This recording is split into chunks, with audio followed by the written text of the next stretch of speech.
जय सिया राम। जय सिया राम। आज हमारे सामने उपस्थित हैं ज्योतिषाचार्य प्रतिमा शर्मा जी, और स्वागत है आपका। जय सिया राम। जय सिया राम। सबसे पहले तो हम आपसे यह जानना चाहते हैं कि जीवन में कुछ चीज़ें ऐसी होती हैं जो कि एक अपना प्रभाव डालती हैं, महत्व रखती हैं जीवन में, कि शकुन अपशकुन, जैसे कई सारी चीज़ें लोग अशुभ मानते हैं, कई चीज़ों को शुभ मानते हैं, तो क्या चीज़ें होती हैं वैसी? शुभ अशुभ और शकुन अपशकुन। जैसे कई लोग कहते हैं कि यह शुभ नहीं है, यह अशुभ है, यह जीवन में वो कैसा महत्व डालती हैं? महत्व तो बहुत डालती है। देखिए, कहते हैं ना, अरे अपशगुन हो गया, ये गलत। कईयों का देखिए ये गलत विचार भी आ जाता है मन में। एक होता है ना कि गलत पहले ही बिठा रखा हमने कि ये अशुभ होना है तो अशुभ हो गया है, ऐसा नहीं है। हाँ, अगर हम किसी इस चीज़ को कैसे जाने कि ये हमारे लिए शुभ हुआ है अशुभ है, जैसे कोई हम जानवर को पाल रहे हैं, या आजकल आपने देखा है बिल्ली है, कुत्ता है, पाल लेते हैं, है ना, तो उससे हमें यह है कि वो संकेत दे देते हैं कि आपके साथ कुछ अपशगुन होने वाला है या शुभ अशुभ होने वाला है। जैसे कि वो रोने लग जाएगा तो समझो गलत समाचार मिल जाएगा आपको। अच्छा। अब कोई अशुभ समाचार ज़रूर मिलेगा। या उसने भोजन करना छोड़ दिया, खाना छोड़ दिया, आपके ग्रह भी डाउन में आ रहे हैं, राहु आपका उसमें आ रहे हैं, तब आपके साथ कुछ ना कुछ गलत घटने वाला है, तो उसने ऐसा करा है। एक इसमें मैं एक रेमेडीज़ भी बताती हूँ, उपाय।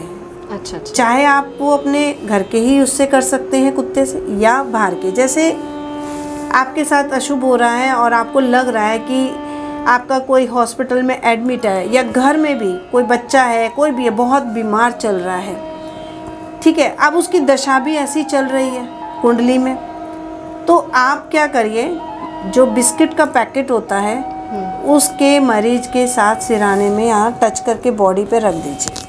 अच्छा। उसके हाथ से भी उसको टच करते रहिए। फिर आप किसी भी आवारा कुत्ते को आप उसे खिला के देखिए, अगर वो नहीं खा रहा है तो उसके ऊपर बहुत ज़्यादा शारीरिक कष्ट है, वो ठीक जल्दी नहीं होगा।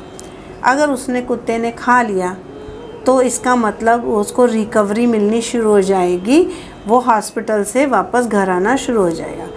अगर उसने नहीं खाया तो उसके लिए आपने उसके कुंडली के उपाय करना शुरू कर दीजिए।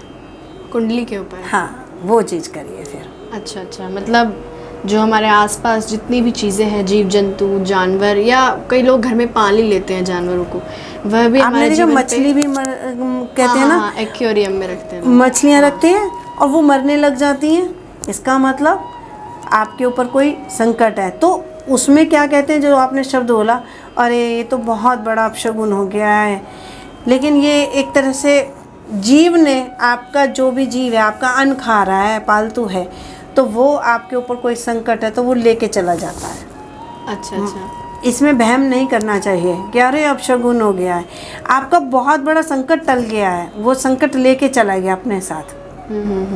बिल्कुल। अच्छा, हमसे कई लोगों ने ऐसे आम प्रश्न भी किए हैं, क्योंकि पिछले वीडियो में आप लोगों का बहुत अच्छा रिस्पांस आया, और कुछ लोगों ने हमसे ऐसे ही प्रश्न कर लिए हैं। पूजा देवी जी ने हमसे ये पूछा है कि संतान प्राप्ति के लिए कोई उपाय हो तो बताएं। हाँ, बहुत है।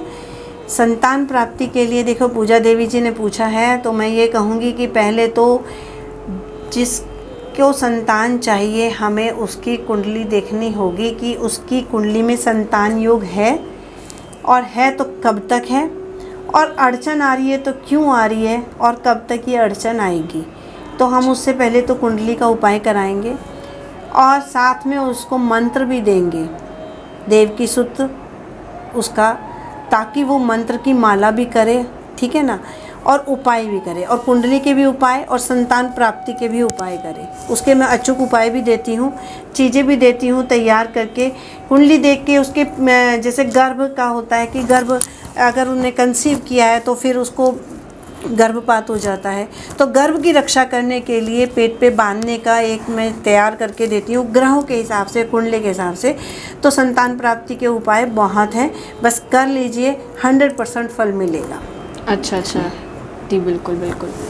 कई लोगों ने हमसे पूछा है, बहुत लोगों ने प्रश्न किया है, जैसे बहुत लोग पूजा करते हैं, बहुत पूजा करते हैं, लेकिन उन्हें फल नहीं प्राप्त होता पूजा का।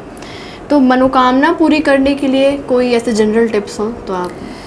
हाँ, ये प्रश्न तो मेरे पास भी बहुतों ने किया है कि हम हनुमान जी की बहुत पूजा करते हैं, राम जी की बहुत पूजा करते हैं, हनुमान चालीसा हम दिन में कई बार, तो किसी ने कहा है मैं 108 बार करती हूँ, लेकिन मेरे संकट ही नहीं दूर हो रहे हैं, हनुमान जी फिर भी मेरे संकट क्यों दूर नहीं कर रहे हैं। ऐसा नहीं है, आप भक्ति करिए, भक्ति मत छोड़िए। लेकिन मैं आपसे ये ज़रूर कहूँगी कि देखिए, संकट किस पे नहीं आया, संकट तो सब पे आता है। जब मनुष्य योनि में हमने जन्म लिया है तो संकट से घिरा हुआ ही लिया है, और संकट तो श्री राम जी पे भी आया था, तभी तो 14 वर्ष का वनवास उन्होंने काटा। अगर वो तो प्रभु राम थे, वो चाहते तो संकट नहीं आता, क्योंकि वो तो प्रभु थे।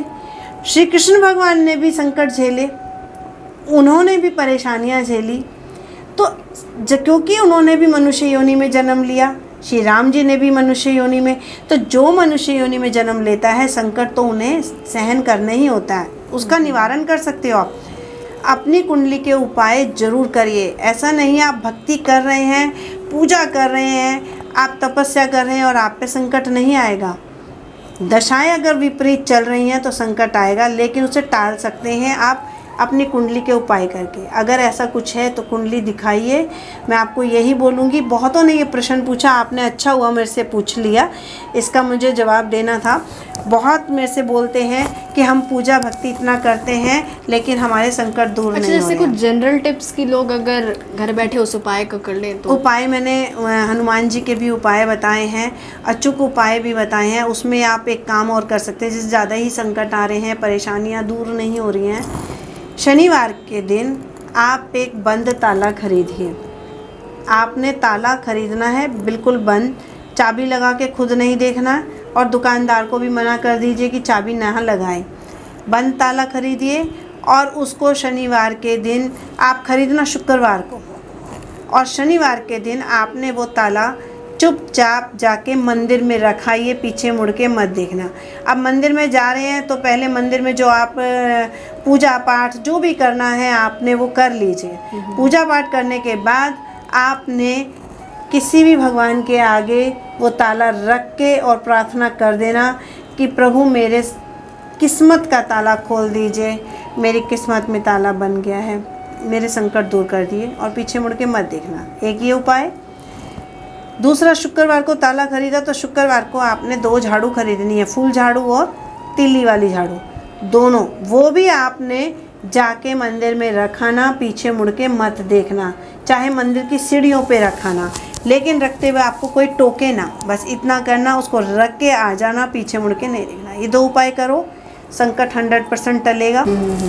अच्छा, जैसे कई स्टूडेंट्स हैं या कई लोग ऐसे एग्ज़ाम्स देते हैं तो उसमें सफलता ही नहीं मिलती, कई बार अटेम्प्ट कर लिए लेकिन कुछ सफलता हासिल नहीं हो रही, तो पढ़ाई के लिए ऐसे कुछ जनरल टिप्स स्टडी के लिए जो कि स्टूडेंट्स को काम। देखो, पढ़ाई के लिए वही है, एक तो गिलास में पानी लो, ठीक है, पानी लेके होठों के पास लाओ, उसमें आपने क्लीम क्लीम क्लीम क्लीम बोलना है, ठीक है, 11 बार, और फिर आपने पॉजिटिव बोलना है। मैं बहुत, जैसे भी कि मैं जिस भी सब्जेक्ट में भी हूँ, मेरा हाँ क्लियर हो गया है, मैंने पास कर लिया है, बहुत अच्छे नंबर आए हैं, और वो पीना है, एक ही बार नहीं करना है, दिन में जब भी पानी पियो तभी ये उपाय करो। साथ में बुध का आपने क्या करना है, कन्याओं के पैर छूने हैं, कुंवारी कन्याओं के पैर छुओ, कोई शर्म की बात नहीं है इसमें, छोटी कन्याओं के पैर छुओ, जैसे आप कंजक जिमाते हो तब छूते हो वैसे ही बुधवार को छुओ, और साथ में उनको कोई पढ़ाई से संबंधित कॉपी पेंसिल किताब जो भी है पढ़ाई से संबंधित चीज़ उसको गिफ्ट दो कन्या को। अच्छा। और बुध के छोटे छोटे उपाय कर लो। बुधवार को हरी सौंफ मिश्री एक बॉटल में मिक्स करके रखो, उसे खाया करो, अपनी स्टडी टेबल पे रख लो, हरी इलायची खा लो। तो बुध को स्ट्रॉन्ग करोगे तो विद्या बुद्धि अपने आप अच्छी आ जाएगी, अपने आप दिमाग वहीं जाएगा फिर पढ़ाई में। अच्छा, ऐसे चलते फिरते मेरे ध्यान में एक चीज़ आ रही है, जैसे कई सारे भक्तजन हैं, उनके लिए कुछ ऐसे ही हनुमान जी की कुछ टिप्स अगर हो तो आप बताइए। हनुमान जी जैसे की तो- सफलता प्राप्त नहीं हो रही, कहीं भी जा रहे हैं तो हर काम में बाधा आ रही है, किसी भी कार्य में अपना हाथ डाल रहे हैं, कहीं भी आपका कार्य क्षेत्र है उसमें आपको सफलता ही नहीं मिल रही है, तो कुछ उनके लिए जनरल टिप्स। उनके लिए वही है जो मैंने बताया था कि हनुमान जी के, देखिए सबसे अच्छा जनरल टिप्स बता देती हूँ कि शहद की बोतल, मैंने बताया ना कि मंगलवार के दिन हनुमान जी के चरणों में रखिए, ये पीछे मुड़ के मत देखिए। मंगलवार के दिन ऐसे 11 मंगल करिए और हनुमान चालीसा का पाठ करना है। तो आपने क्या करना है, शनिवार से शुरू करिए या मंगलवार से, आपने उसको लगातार करना है, लेकिन 41 दिन तक। स्त्रियां अशुद्ध हो जाती हैं, बीच में उनका ये दिक्कत आती है, तो वो उसको 7 दिन को स्किप कर दें, आगे शुरू कर दें। पुरुष कर रहे वैसे पुरुष करते हैं इस उपाय को तो ज़्यादा अच्छा है, क्योंकि उनका टूटेगा नहीं। शाम के टाइम, संध्या काल के टाइम हनुमान जी को कुछ ना कुछ भोग लगाइए, या फिर बूंदी का या फिर लड्डू का भोग लगाकर, दिया जलाकर वहीं पे खड़े होकर हनुमान चालीसा का पाठ करके आइए। और 41 डेज़ तक घर के अंदर आपने प्याज लहसुन का परहेज करना है, मांस मदिरा भी नहीं खानी, कुछ नहीं करना, सात्विक रहना है। सात्विक का मतलब अगर विवाहित पुरुष हैं तो वैसे भी सात्विक वो चीज़ रहना है, और पूरा विधि विधान से इस चीज़ को करना, आपके संकट जरूर टलेंगे 100%। करके देखिए, उपाय अचूक उपाय है ये, करिए। जी जी जी, आपने बहुत अच्छी जानकारी दी है हमें, और अगर आपके जीवन में कैसी भी समस्या आ रही है, आप इन उपायों को करके देखिए, आपके जीवन में आपको हर सफलता प्राप्त होगी। हम एक नए वीडियो के साथ वापस से उपस्थित होंगे, तब तक के लिए जय श्री राम।